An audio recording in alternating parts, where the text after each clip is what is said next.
Caroline Pinkin. Look at the camera. My name is Caroline Pinkin, and I'm from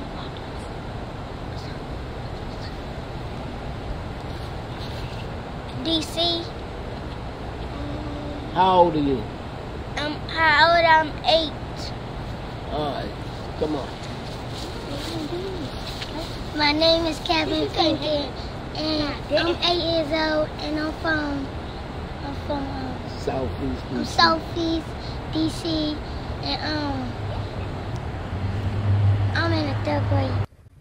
Since 2006, Harold Foster has been passing history on to kids in Southeast Washington, D.C. It was while he was in prison that Foster's love for knowing Black history flourished.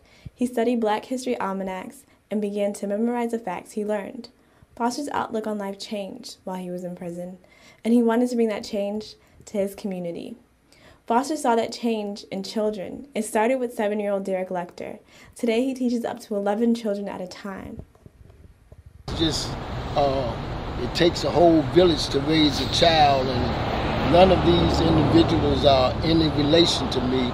And just my way of giving back, I just go around and get little boys, little girls, and just teach them their history, hoping that some parents or other adults would do the same.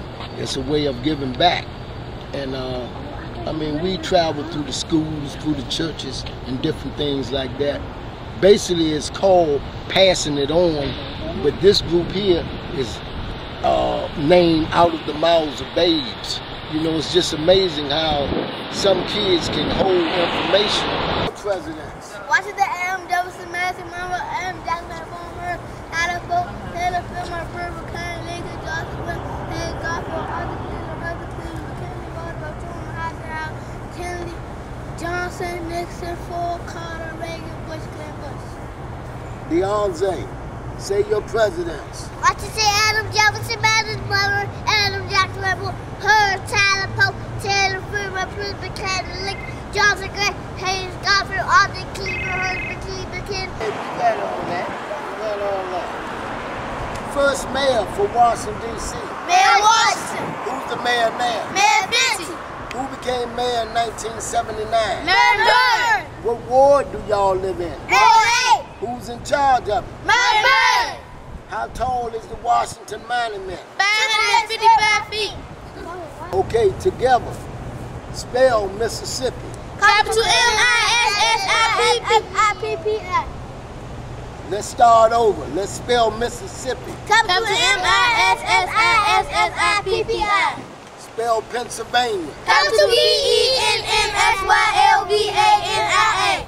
Spell Minnesota. Capital M-I-N-N-E-S-O-T-A. What is the city with the most people? New York City. Dirt. Who's the first black man on a stamp?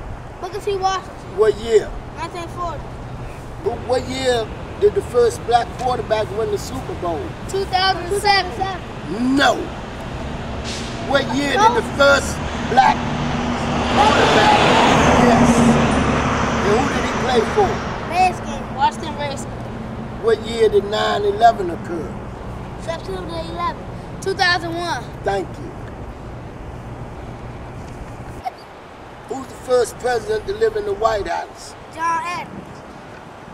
Who's father and son president? It was two Bush. sets up. President John Bush and President John Adams. In 1565, the first black settlers were found in St. Augustine.